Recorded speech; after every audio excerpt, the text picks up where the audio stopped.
Evening, guys. Welcome to the third episode of What the Amateurs Can Learn from the Pros. And I'm quite excited. Today's guest, we have a triathlete here, and some of his achievements are that he's been third in the European Youth Triathlon Relay, fifth place in the 2019 Challenge Almir European Long Course Triathlon, and he competed at the Challenge Daytona race last year with all the pros. And he competes for GB. So welcome onto the show, Kieran. Thanks for taking up. Thanks for coming, and thanks for coming on the show. Yeah, thank you for having me. It's good to have you. So we'll start firstly. I said about some of your achievements, and so tell us about your achievements, about them, and what stands out for you. I think my biggest achievement was the ETU long course triathlon that I did in 2019, and it's got quite a story behind it. But I think I've been in sport for quite a long time, and I think to finally attempt a full distance triathlon, I think it was one of the first times in my time within sport where I didn't know if I could finish it, and I think that's something that everyone has experienced some point in their time within sport. But it was the first time that I had genuine doubts about whether or not I could or couldn't finish it. And I would say that, and to overcome that sort of challenge was so empowering to me to go very much into the unknown, put everything out on the line on the day, and then pushing through it. It's totally changed my life. It's very interesting. So what made you start triathlon? So how old are you to start off with? I'm 24. 24. So you're still really young. So you went straight on to long distance, or did you start off with short distance? So I had quite a funny entry within the sport, and it was relatively random, all the way up from running, swimming, cycling. It was all very random, but triathlon in particular was random. I basically just started running when I was younger, because my mum did it at school, and I did the same sort of thing. I did it at school, built up my running. I got asked to join a running club after doing just a local schools race, and then joined a running club. So I was working my running. Just before I picked up my running, I was learning to swim, as sort of every child should, or every child does, is just basic learning to swim. And again, I showed some talent, and one of my very early coaches kind of put me forward to a competitive club, and they picked me up, and I learned how to swim competitively.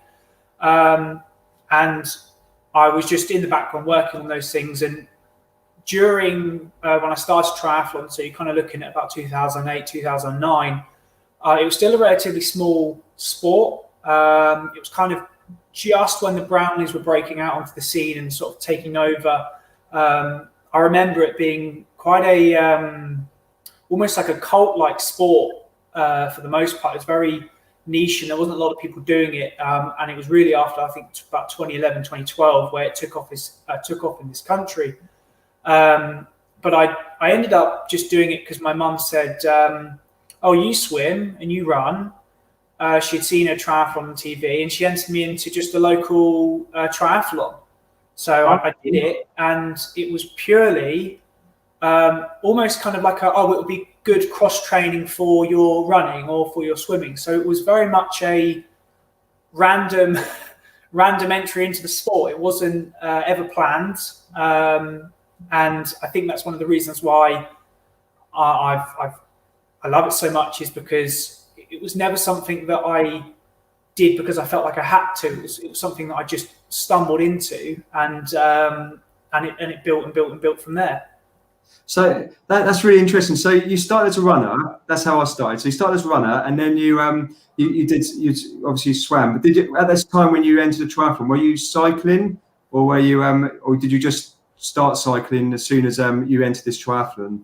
So I started swimming first, as to learn to swim, and then got competitive, and then I started the running as I got a little bit older. I started quite young in the swimming.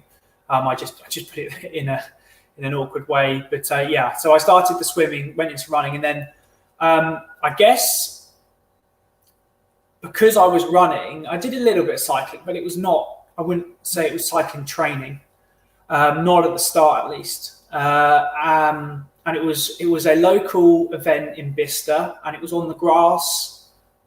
We swam in a pool, rode around a grass field, and then ran around the grass field. And I did it on a mountain bike. So I did it on an old, heavy steel mountain bike and struggled all the way around. But it wasn't planned at all. And I think for me, I think because I was running quite a lot, I think I just had kind of a natural ability for the bike. Not that I was particularly special at it, but it was just that because I did lots of leg work, I could handle myself on the bike. And when you're looking at the shorter distances, it's not far enough, really, when you're that young to really have to be, I guess, conditioned to the individual disciplines. It's a short swim, short bike, short run. So it's all done and dusted very quickly. So if I was starting with a super sprint or a sprint, I think then it might have been a very different story. I might have hated every minute of it. But yeah, it was just a very local, fun, short race. And again, totally random. And even when I went to the event, it was very much a very basic layout. Because again, I think at the time, triathlon was still growing in the country, and it wasn't this kind of big sport that it is now. No, so I mean, it's the fastest growing sport in the world, isn't it? I mean, we discussed this earlier before you came on. So you've obviously got the bug for it. Let's just talk about so obviously running. So you talked about running. What are you? Because a lot of people that follow me are runners. So obviously, what PBs do you have? So like 5K, 10Ks, half marathon, and obviously marathons because you're doing long distance running, aren't you? Yeah. So this is one thing that I'm going to be changing for this season. I'm going to be doing a lot more running, a lot more individual races, because I find that if you look at the top guys and girls that you're going to be racing against, they're very much almost very elite runners, cycling, swimmers. So this is something that I'm going to do a lot more this year, as much as I can within the current situations, try and get a little bit more of an idea, because I've been fit, and then I do the triathlon races. So it's not really necessarily a true showing of form. My PB currently for 5K is 15:08. Which was the first leg of a duathlon. So you can take that as what it would be. And I guess my marathon PB again on the Ironman was a 250, 252, I think. But I haven't. That's after the biking and the swimming, isn't it? So obviously it'd be a lot lower. Yeah. To give an idea of what I probably could do at the moment, I mean, I'm targeting. I've got a 5K race coming up, and I will be targeting to go under 15. How much under 15? I don't necessarily know at this point, but hopefully that'll come in the coming weeks. But I'm definitely targeting. I'm going to be trying to get as close to the 14, 30, low 14 mark, which is what the people are running now. And likewise for 10K, you're looking at top runners that are running sub 30. So I'm trying to get my PBs as close to that as I possibly can. Oh, amazing times. And so what about marathon? Like what would you do that on its own, or are you still going to concentrate on it being on your part of the races, or would you try and beat the PB for that? See, this is where I'm new to the longer side, because I've predominantly had a ITU-based background. And even though I went pro in 2019, I've had one Ironman and 4 halves. So I haven't necessarily worked out the best process yet. And 2020, with there being no races till the very last one, it wasn't exactly like I could test a marathon in training and then see how I raced off of that. So it's something that I'm definitely going to have to play around with. I think quite a lot of people, they target 10s and halves. And I believe that's because I think sometimes with the marathon, I know, especially from doing the Ironman, was that to race that took so long to recover from, that even though you were getting that race experience in, because you were taking so long to recover, you either weren't ready to go again, or you would almost miss a few weeks of decent training that you could get in. So I think a marathon as a one-off, it's something that I'd have to discuss more with my running coach, but with a marathon one-off, I think sometimes, unless you're really fit and you've got a really good base to yourself, doing a marathon, how quick you can recover from that and then go again for your proper race. Yeah. It becomes a question of, well, if I'm going to do it and I need 8 weeks to recover from it to then race again, was it worth doing it? Because, or maybe not 8 weeks, maybe a little bit more, so maybe 12, 10 weeks. At that point, is it still relevant to the race that I'm doing now down the line? And there's lots of debates about this, because I know there's some professionals that swear by doing a half so many weeks before they do a full. And there's some people that barely race and turn up to very particular events. I think there's a few examples of people that maybe you might only see them 3 times in the year, but they absolutely smash every race they do. And then you see others who can just go and go and go and go and go. And that's I think it's a very individual thing, but it's definitely something that I need to spend a bit more time kind of figuring out for myself, because I'm still quite young, and even though I've got my pro status, I still regard myself very much as an amateur to the professional world.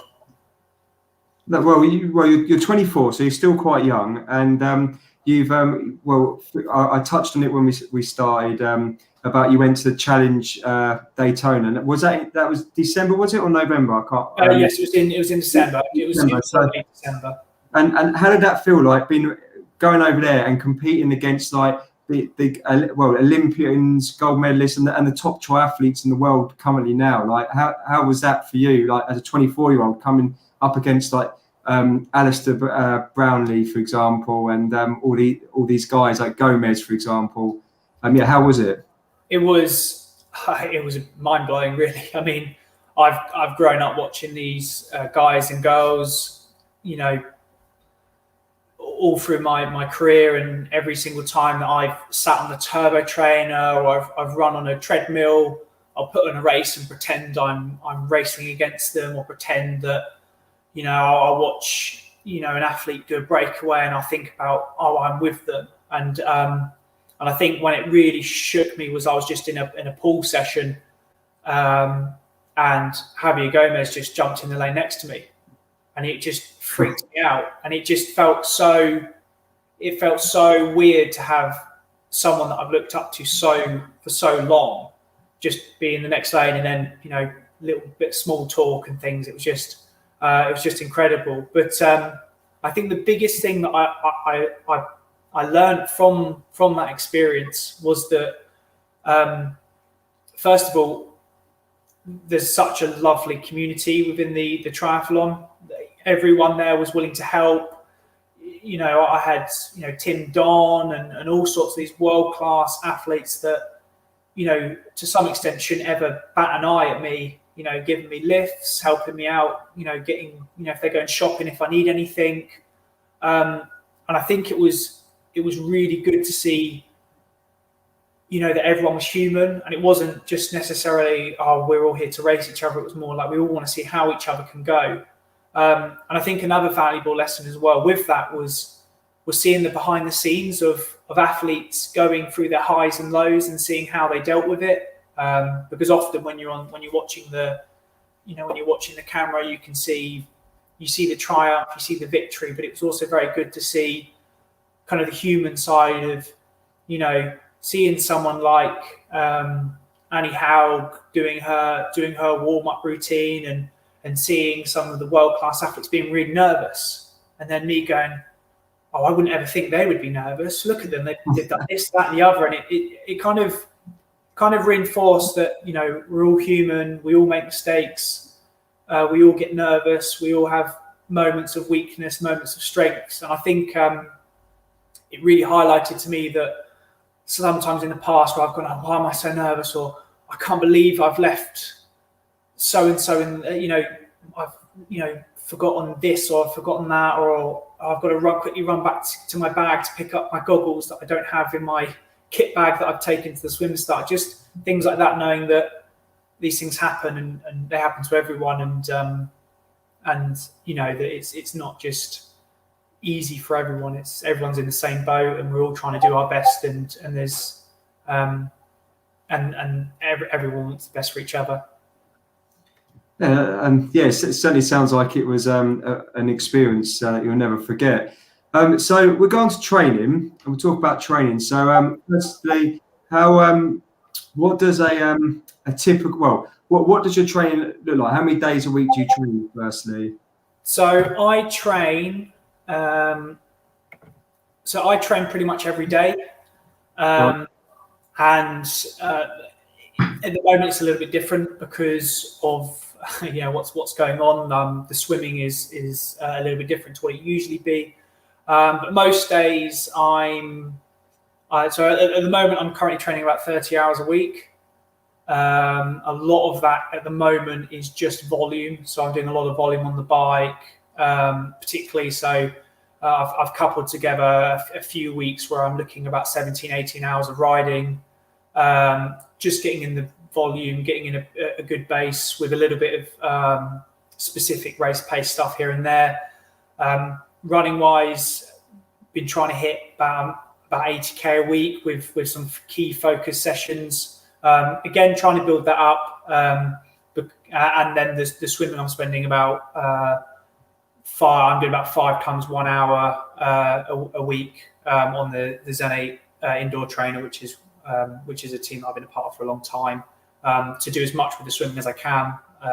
I have exemptions in place to training pools, but it's very difficult to find a pool that is financially viable for them to open the pool, to just me or maybe 1 or 2 swimmers. So doing as much as I can at the moment with what I've got, and at the moment it's with races still being an unknown for a lot of people. I'm trying to keep my training fun. I'm trying to do things that are a little bit different. I'm doing some different strength exercises. I'm doing some very different things of like doing double ride days or triple ride days or double runs or, so and so, just to work out what I can and can't do so that when a race comes around, I know a little bit more in detail. So it's a lot of kind of keeping it fun, trying to pick little goals here and there throughout the training. And then when it's a little bit more clear on what's going to happen with racing, I'm just going to take that, overall condition fitness and then make it really specific, and hopefully from there give a performance that's true to the work that I'm putting in. Okay. I was going to ask you a question, but there's a question here. So do you have a coach for swim, cycling, running, or one for all? So I've recently just had a very big change in how I've been training. So I was originally part of a team where we had one coach for all of it. And it was very good to have one person overseeing everything matched up well. And I needed that because when I was growing up, like I said, it wasn't, triathlon was still relatively small. So it was a case of swimming with swimming clubs, cycling clubs, running with running clubs. Then going into a setup where I had one person overseeing it all showed me how you could align it. And this year I've moved back to my original setup of swimming. So I swim with Maxwell Swim Club. I run with the Vale of Aylesbury Running Club. And at the moment, cycling's a little bit of an unknown for me at the moment. But once the cycling teams are allowed to ride in packs together and things like that, I'm hoping to do some work with some old teammates. So currently I have a coach for swimming, I have a coach for running. The cycling is a little bit of an unknown, but I've got contacts with people that are helping me out at the moment. That's good. Okay. So this one's from my wife. She's asking, what's your weakest discipline out there? So I'm assuming running's your strongest point. Well, this is an interesting conversation. So within a triathlon setting, my strongest is my swimming, then it's my running, and then it's my cycling. Whereas in a individual sport basis, I would say probably my running's the strongest, my cycling's the middle one, and my swimming's the weakest. So if I was against swimmers in triathlon, I would rank, at least from my previous experiences, I would rank higher. Whereas if I was swimming against pure swimmers, I mean, if I go to swimming galas, I get beaten by 14-year-olds, 16-year-olds that will lap me in the pool and think nothing of it. So I'd say swimming's my strongest in triathlon, and then probably cycling's my weakest. Okay, so with obviously COVID's impacted everyone in a way, but it's obviously impacted your training. You've mentioned about the swimming. So how have you adapted to it? How have you adapted to it basically?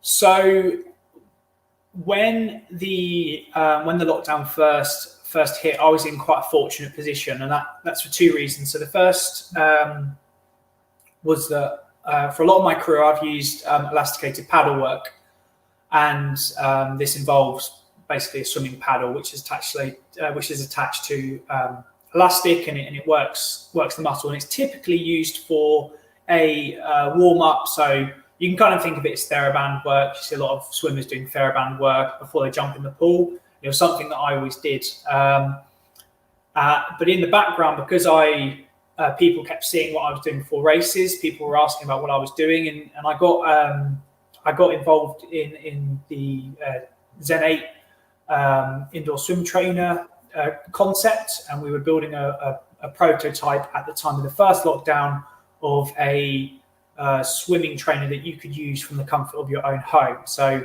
I was very lucky to have lots of these prototypes that we were working on, and some of the versions that are now available to everyone. But I was very lucky to have that. So I had a form of swim training that I could do at home with no worries. The second reason was that I was in Eastbourne, so I had access to go to the sea. Now, it was very difficult. It's very difficult when we first went into lockdown to know what you were and weren't allowed to do, because there was kind of that rule of you could train, but you weren't allowed to travel. But you also, do you know what I mean? So it was very difficult. And because the sea was so close, we would walk to the sea and then we'd swim in the sea. And because it was March, originally the plan was this would blow over. They were said 6 weeks lockdown or 8 weeks lockdown. So I was kind of prepared to think, well, it's probably going to be that, but a little bit longer because of what's going on in Europe. So come June, July, September, we're most likely going to be racing. So I spent a lot of my winter building up this volume. So I'm going to swim. I'm going to try and swim and train as best I can to basically carry that fitness over to then be able to race off the back of it and not have lost so much fitness. So the idea was just to do as much as I could to maintain, and I actually went a bit crazy with some of the sea swimming. I was going in when it was kind of 5, 6, 7 degrees. I would wear thermals upon thermals and wetsuits over the top, and I would manage 20 minutes, and then I'd come up freezing. And it was all for this idea that we just maintain the fitness until racing happened again. Well, as we all know, it's kind of rolled on and rolled on and rolled on. So then it became a lot about when the weather got better, it was swimming in the sea just to maintain some technique work, and again, lots of work on the indoor trainer. And then then when it started getting cold again in the sea, and with no real racing on the horizon, it was kind of like, well, I'm actually putting myself into quite dangerous situations with the waves being bad and getting cold where it's not comfortable swimming. So there's always that worry that, especially with all these services kind of overloaded, that you need to go down with a group, which you weren't allowed to do, and in dangerous conditions, it was kind of a bit risky. So I stopped going in the sea, and then it became doing as much conditioning work as I could on the Zen 8 indoor swim trainer, and then also doing all kinds of normal body weight exercises like push-ups. I did some work on the kind of TRX stuff and kind of light dumbbell work just to keep me over. And then anything that I was missing, if I had more time that I would have been swimming, I would just put that into, well, maybe I should do another stretching session, or maybe I should extend that run, or put that time into work, or anything else that I felt was valuable to preparing myself for this season, which hopefully is going to be a lot more. There's going to be a little bit of a better scenario compared to last. Yeah, fingers crossed. So there's another question here. Do you prefer lake or sea swimming, and why? I prefer lake swimming because I think it's I like swimming in a nice calm lake. But having been based in Eastbourne, I've done a lot of sea swimming, and sea swimming is one of the areas that really shows if you know your open water swimming tactics, because of how big the currents affect and how much the waves affect. So if you know how to swim in the sea, or if you've done a lot of work in the sea, so in a race scenario, I think I'm probably better in sea conditions because I've been fortunate to live by the coast and learn how to swim in the sea with the tides and the waves and all sorts. I think within race situations, it benefits me, but I'd rather swim in a lake. And I think the nice thing about the sea as well is because it's salty, it tends to be a little bit safer going in the water. It's sanitized from the salt, so it's a little bit more. I find it's a little bit less risky, and it's the sea, so it's beautiful a lot of the time. So I kind of pick between the two, but I do love a good lake swim. Okay. I prefer the sea. I like the sea. But I unfortunately, well, not unfortunately, but I swim in Dover, so in Dover Port, so it's not the nicest place to swim. A question that quite often comes up on this, the last two, is people have been asking, how slow do you run your slow runs? Okay, so I've spent my from university all the way through getting my coaching qualifications. I have always looked towards being very scientific. So always about, I need to be in zone 1, zone 2, this, that, the other. I was very much based on this from the sciencey approach. And I think if I've learned anything going through at least what's happened with me, with all sorts of things regarding to injury or training load or anything, I think it's really important to understand that we're not machines. And I've done rides before. I guess a good example of if on an average week my zone 1 is a certain pace, but the night before a long run I don't get any sleep, or I had a busy day at work, or something happened, my bike fell apart, so I spent all day running around trying to get it fixed. Me going there and running at a zone 1 pace or a zone 1 heart rate or whatever you want to be, I think is quite risky.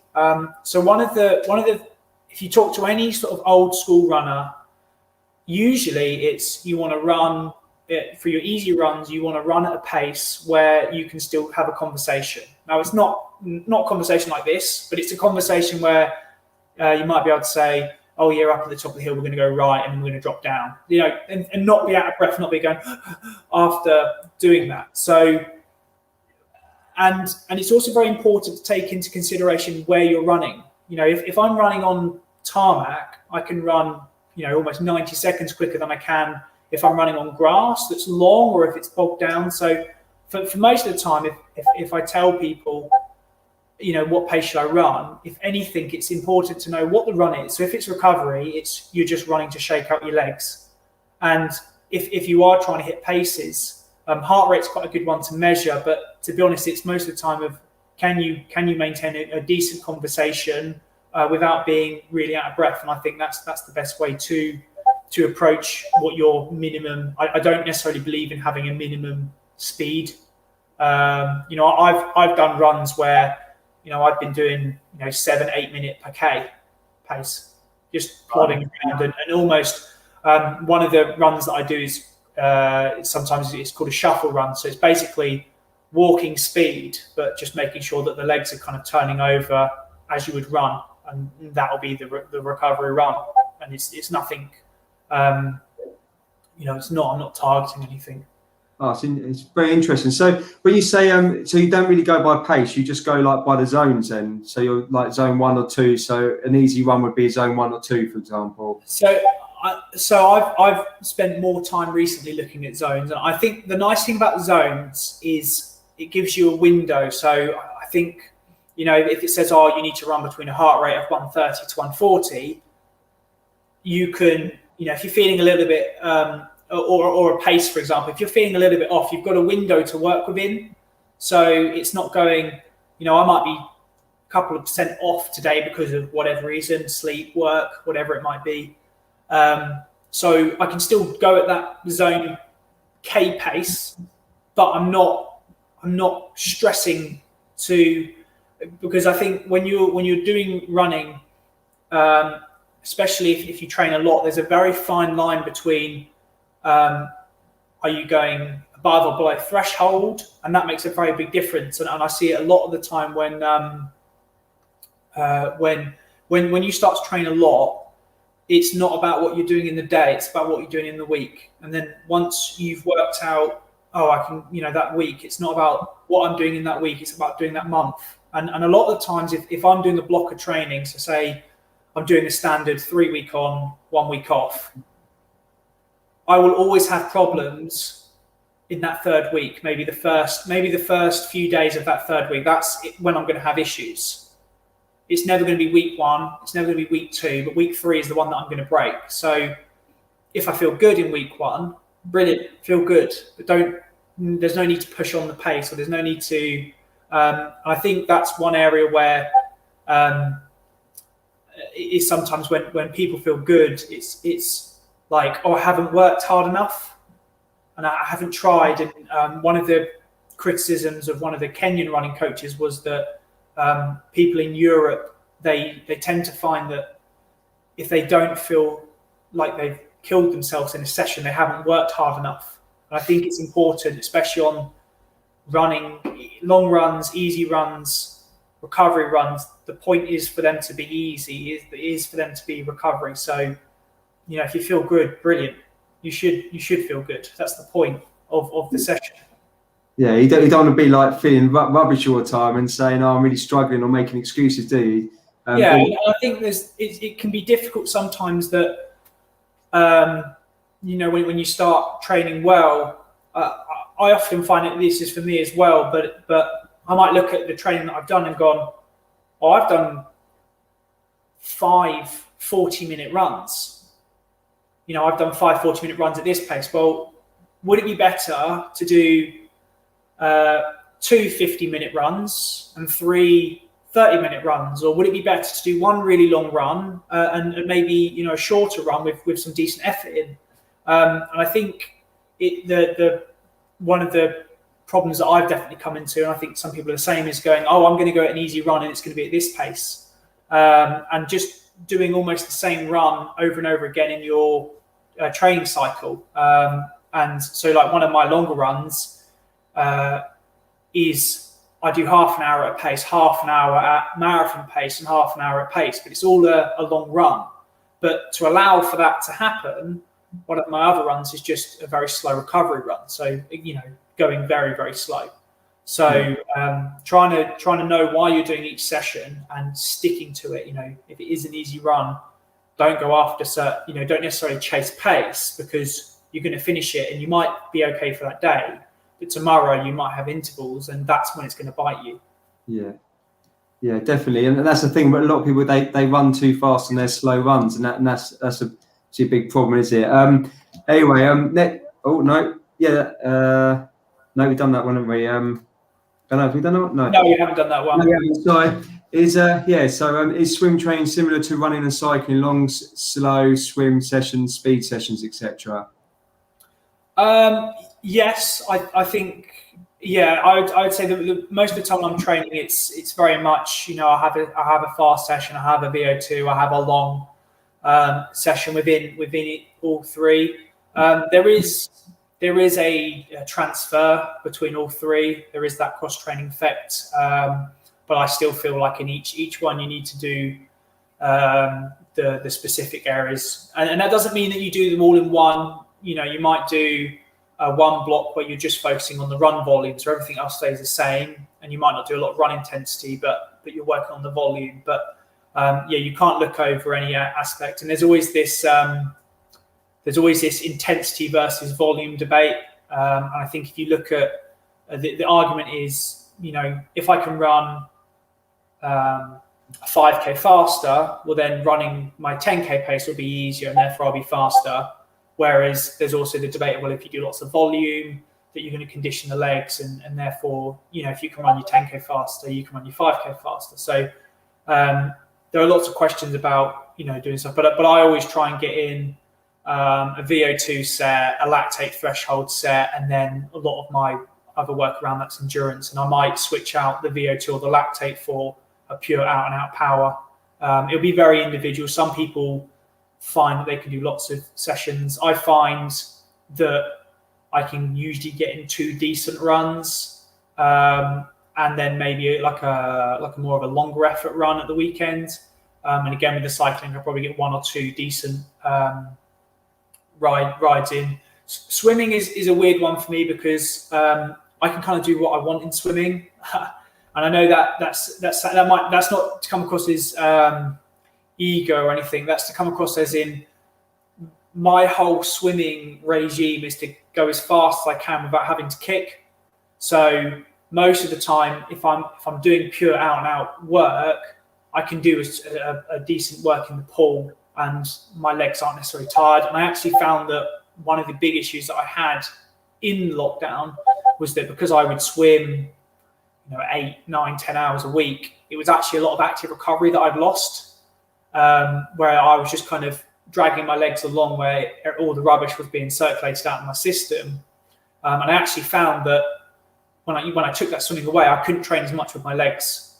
So I had to actually figure out ways of getting the body ready to do decent run sessions without swimming in the morning, or it meant getting up and doing like a 20-minute spin on the bike and then some activation work and then go running, because I was going to those sessions and feeling like I hadn't recovered at all. That's fair enough. Okay, so we talk about recovery. So we talk about nutrition firstly. So here's one. What does an average day's food intake look like for you? I mean, I eat loads, so I wonder what you eat. You do more training.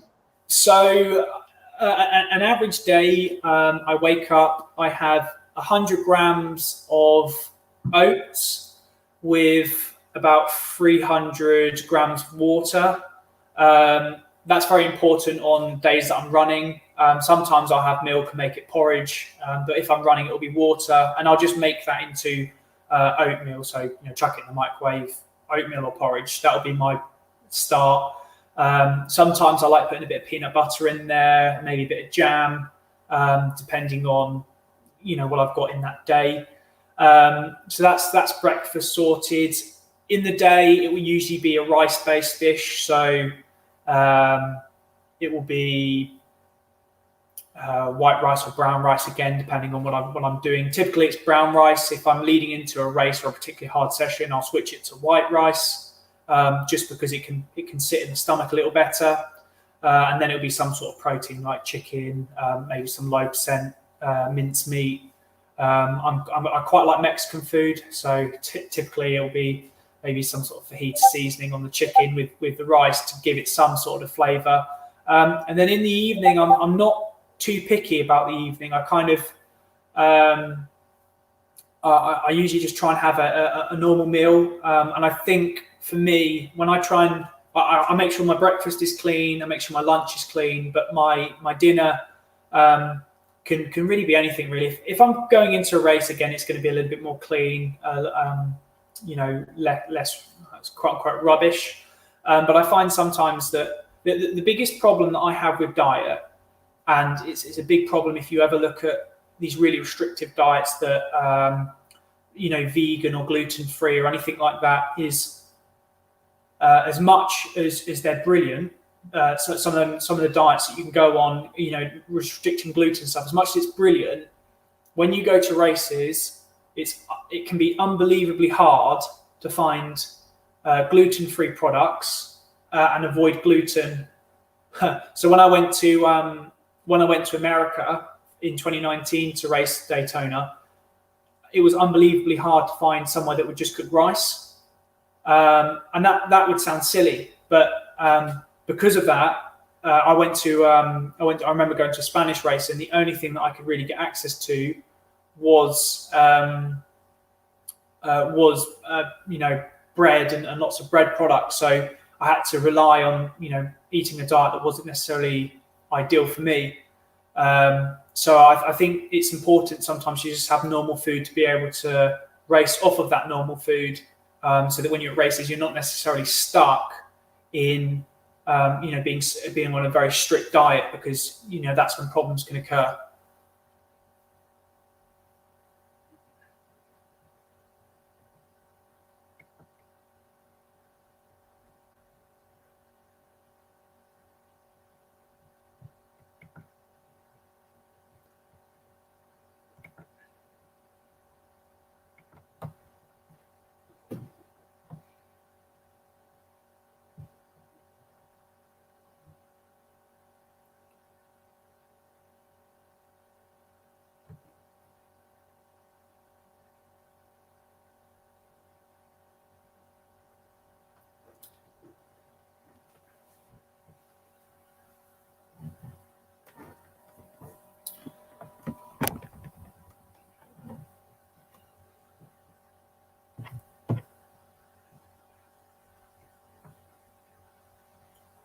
Don't necessarily know what's happened. I believe I'm still live. Just 1 second.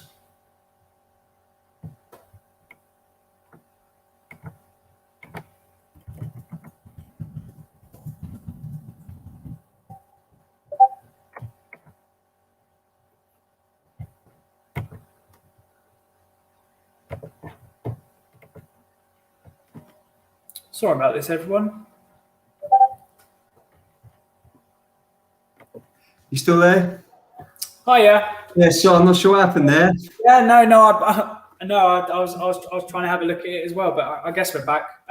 So yeah, sorry, I was just saying that that if diets are quite restricted, it can be difficult sometimes when you go to races to find exactly what you want.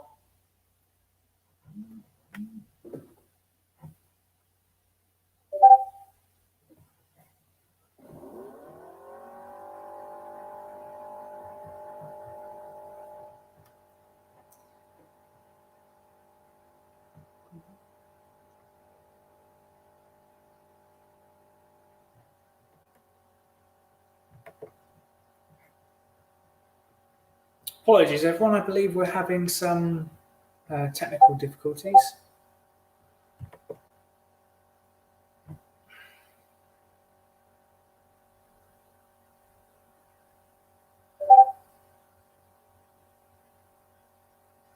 I think we're just trying to get it back up. But that's the first time. I think it's the weather's really bad outside, so no worries. So yeah, sorry. Like I was saying, when you have quite a restrict diet, I think when you go to races, it can be sometimes difficult to replicate everything that you need. So I think having a little bit of normality in your diet is really important, and that's why I try and keep my dinner, normal. You can always guarantee that you can, get burgers and chips, or famously Usain Bolt getting chicken nuggets before a race and being able to race off of it. But that's, it sounds funny, but that's, when there's a lot of athletes that, will do Ironman legs with, Cameron Worth has a Mars bar and things like that. It's just, being able to have that normal food and perform well, I think is really important. So for dinner, I just try and enjoy it. And that's usually, if it's something out of the norm, if I can keep my dinner, something that's a little bit different, not just out and out rubbish, but a little bit different, I find that I can be a lot better with being strict with my morning and lunch options, which tend to be more important. That's fair enough. And what is there like a guilty pleasure you have, like something that you really like to have? You try not to have it all the time, but I really like dark chocolate. So I do like dark chocolate, but that can have some quite good antioxidants in it. So, but yeah, I definitely like dark chocolate, and to be honest, I really love food in general. So, I can. Everything's a bit of a guilty pleasure. I'd happily eat all the rubbish in the world. So I love a good burger and chips. Oh yeah, so do I. Well, my wife's got another question. We'll move on to something else. So she said, triathlons have set distances. If you could decide your own distance, what would it be and why? I tell you one idea that I did have, and this was off of the back of doing the 2019 Daytona race. The concept for that race, for those that don't know, is it was supposed to be a half. There were some weather conditions, so they put it all on the inner track, which is why you now see the format of Miami and Daytona, where it's all within one circuit. And it was an interesting concept where the swim and the bike and the run were more evenly distributed. Now, what I would like to see is I'd love to see a triathlon where the bike, the run, and the swim were equal. Now, I don't know how you'd necessarily do that. I've had some ideas about making them all an hour or all 2 hours. Not necessarily by time, but making them equal so that the swim has just as much of an impact as the run, which has just as much of an impact to the bike. Because I think at the moment, at least for people that have access to do all the training in the world, the amount that you can gain on the swim versus the amount that you can gain on the bike versus the amount that you can gain on the run, it's not particularly even. I think it's one of the reasons why, if it was more evenly balanced, I think you'd see someone like Lucy Charles perform to a much higher standard, because it would give people less time. So for just a quick example, so when I did Almere, I put within 40 minutes, I put about five minutes into people that into some of the guys that then caught me on the bike, and within 4 hours they brought about 15 minutes back on me. So that the same amount of time that I put into them over a 2 hour swim, they put into me over 4 hours on the bike. So if it would have been a 4 hour swim, I would have been 15 minutes up overall if it was a 4 hour swim, 4 hour bike. So I think it'd be interesting if you could make it even between all three, to see who was the best swim, bike, runner. Because I think a lot of the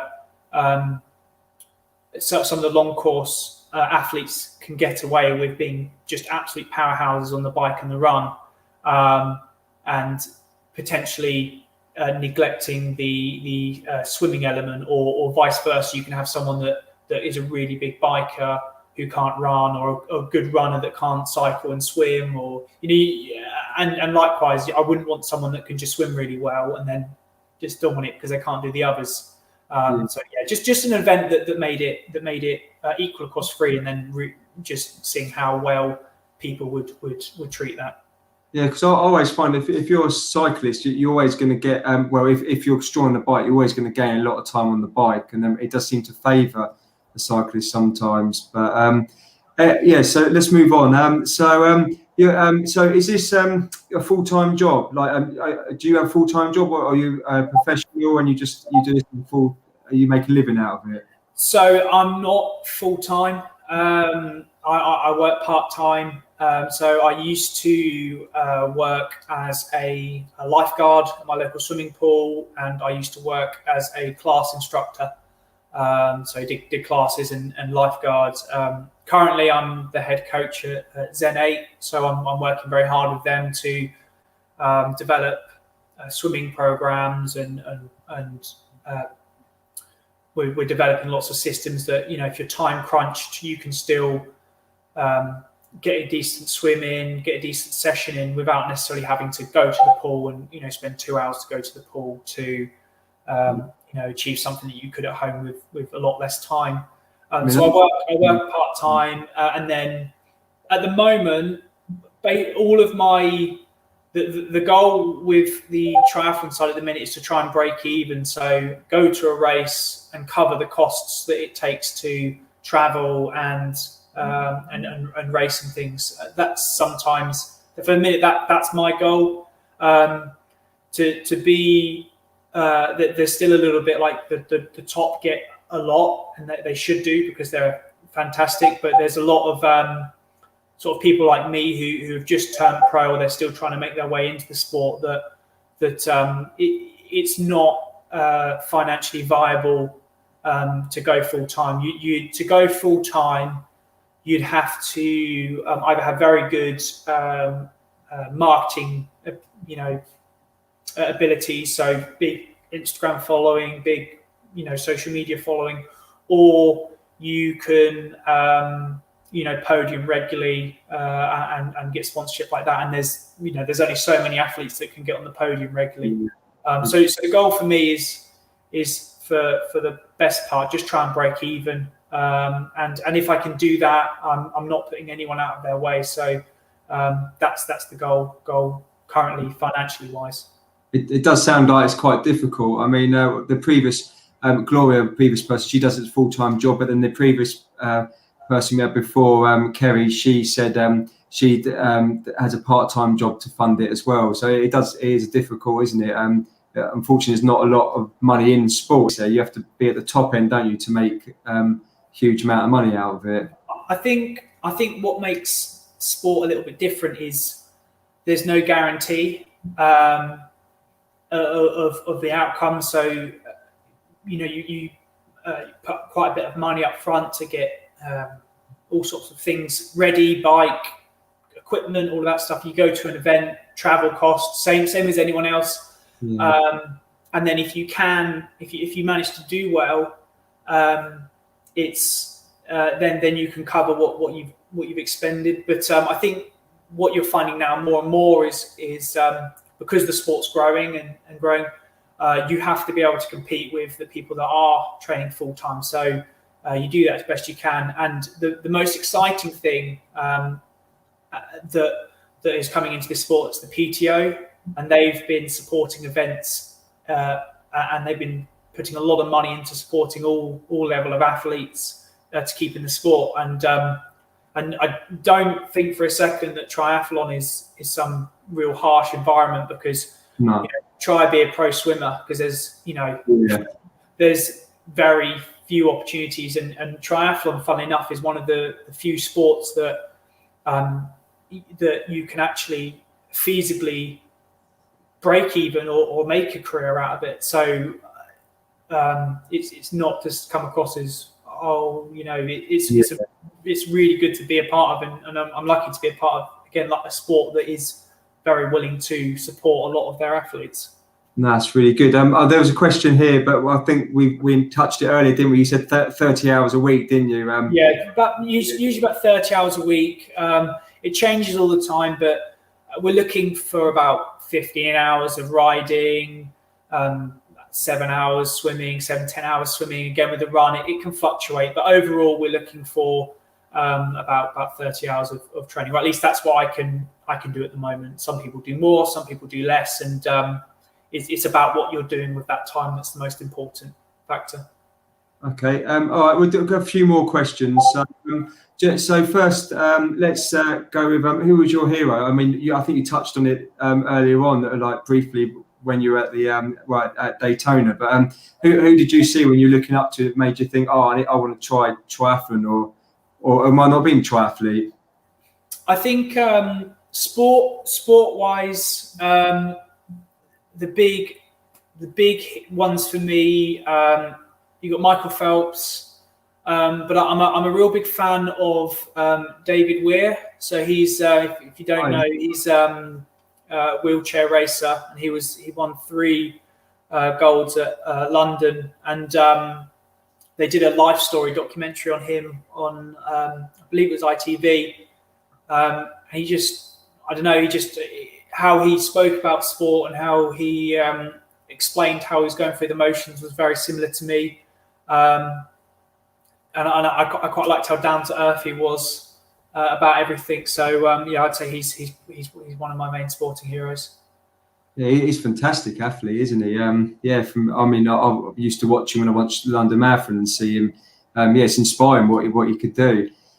So we'll talk about future goals and events. So firstly, someone's asked, what is your next event? So what is your next event? What are your future goals? What are you aiming to achieve? So my next event is a 5K race.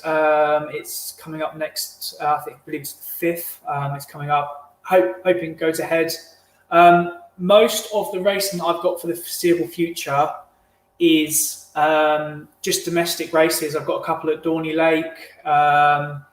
I'm going to be doing some running events, some cycling events. Who knows with the swimming at this point, but some open water events, hopefully. Again, just to try and become the best runner that I can be, the best cyclist I can be, the best swimmer I can be, build up those, and then when I put them together. And I've also picked up some events where I'm just trying to make sure that, I want to do a sprint where I'm so controlled with my time trial position that I can then take that to an Olympic, then take that to a half, and just things like that, building up and trying to enjoy it. The main event that I'm looking at for this season, and it's going to be a little bit different in terms of how to qualify, and it's the same with everyone. It's comparing 2019 results, 2020 results to try and do 2021. It's very complicated, but I'm looking to race Challenge Almir, which is in September, and it's the ITU Long Course World Championships, and I believe it's the multi-sport event. So yes, it's got the aquathlon and lots of other events there. So that's the one that I'm aiming for, and that's the big goal for this season. Okay. Oh, good luck for it, and I hope it goes well, and hopefully you can get back swimming. We can get back swimming. But as you mentioned, the Zen 8 trainer, I've been using mine, and I think it's going to help a lot, especially with the drill work and stuff, because obviously in the winter you do a lot of drill work, don't you? So I think it will help a lot. We've got a couple more questions, and then we'll wrap it up. If anyone else has got questions, we're okay. We've got one here. We're wrap it up. So you can ask a few more questions if you can. So do you take any supplements or vitamins, and which gels, etc., do you recommend for race day? Obviously you go for when you go longer. So So I like caffeine. So I have my coffees and things.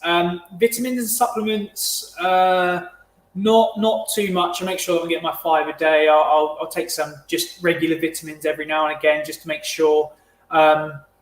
If you're a female athlete, that your vitamin levels tend to fluctuate a lot more. So my girlfriend, we're very much more on top of her normal levels and things, because they can change quite a lot. I've come up with a system with quite a lot of people that have had iron deficiencies and things. So some people definitely need vitamin intake. The gels that I use for race day, I use the SIS gels. Now, I've got no affiliation with them at all. And my favorite gels and race products were the Gatorade ones. I was part of a cycling team that we used the Gatorade products, and I really liked them. But that was back in 2012. But the reason I use SIS is because they're one of the better brands that do all the batch testing. So when we come to anti-doping control, you have a lot better of a history to, you can look at the batch. Was it tainted? Was it not tainted? If there's any sort of questions, you can, if a supplement is tainted, or if you suspect that there's that may be the issue. If you've got the history of all the supplements and to show that you're taking initiative to try and make sure that everything that you're taking is within the regulations and things, it's one of the brands it's a little bit easier to say, hey, as far as I'm aware, everything that I've taken is past that standard, and therefore, if it happened to be that one of the supplements, one of the gels, for example, was tainted with something, or something was there that it shouldn't be, you can say, I've tried my best to make sure that everything is stayed up to code, and if it's a bit of a weird one, because it's not necessarily a reasonable excuse to say, well, I've tried my best and therefore it must be tainted. But you tend to, if it ever did come into question, it's more favourable if you've tried your best to make sure that everything is legit, than just taking whatever and playing the gamble. And how have you been tested before, how often have you been tested? So I've been tested once in my career, and that was at Daytona. It's a bit of a weird experience, and but it's one of the things that needs to happen within the sport. I was lucky enough that at Daytona they were trying this new system that took your blood, and they were working with that, which is supposed to make it a lot better for testing, and also it should remove the need to have to pee in front of someone, because that can be quite an awkward situation. Imagine. It's just one of the things. But yeah, I have been, and it is a little bit weird, but we're all for clean sport, so yeah, it's good. It's good they're doing it. Yeah, part of it, brilliant. Yeah, and it's important they do that. To kick it out if anyone is cheating. So last two questions then. So with motivation, obviously with COVID, it's really hard. How do you stay motivated, and how would you? What advice would you give to people to stay motivated where they don't know if races are going to go ahead or not? So I'm the same as everyone. I had a couple of total utter breakdowns in 2020, but I think the big thing that keeps me motivated is to just remember why I do it, and it's because I enjoy it. It's because I want to live a healthy lifestyle. And by just enjoying it, it makes everything just easier. And I've also been trying to, if COVID's shown me anything, it's kind of things don't go to plan, and therefore just the way that if something goes wrong, it's not the end of the world. Rather than trying to think about, rather than analysing what's going wrong, it's a lot more productive. Regardless of how bad the situation is, to think about what you could be doing to better yourself, and it's a really important skill to have. But yeah, just trying to love the sport again, and taking day by day, and hopefully, and I think the longer that you're away from your friends and that, the better it is, and when you finally see them, it's going to be, it's going to be such a good experience. Okay, and yes, okay, so that will help a lot of people. So the last question then is, so if someone wants to take up triathlon, what would be your advice? Obviously, it's an expensive sport. What would you say to them if they want to start it?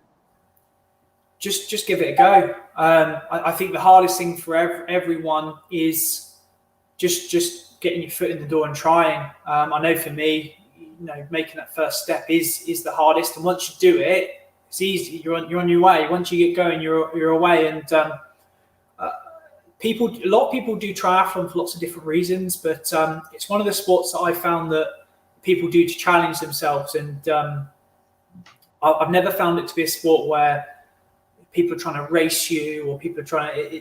I remember going around on an Ironman course, and me falling over and people saying, "Come on, you're nearly there," and just things like that. It's such a supportive community, and you might not necessarily have a triathlon-based team in your area, but there's swimming groups, running groups, cycling groups. Just give it a go, and if you want to have some context, I mean, my whole bike, bar the brake cables and things in the front wheel, is all second hand. So it's not it can be an expensive sport. It is an expensive sport, but you don't need the top of the line equipment. Like I said, I rode my first triathlon on a mountain bike. Yeah. It was probably about £100, that I struggled all the way around, and then you're running I did it in swimming trunks and with a t-shirt, and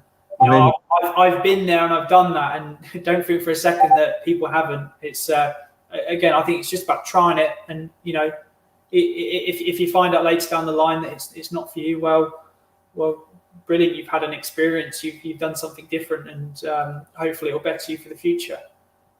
That's good. It's good advice. I mean, I've found a lot of people have said to me that they've tried it and then they've got hooked on it. Yeah. Okay. Anyway, so we'll wrap it up then. So thanks a lot for coming on the show, Kieran, and it's been a pleasure having you on, and a great insight as well. So thanks a lot. And just to let everyone know that we've got another episode on the 11th of April. It's a Sunday though, at 7 p.m. And I've got another special guest, and this person's been to the Olympics, and she's a current world record holder and a British marathon.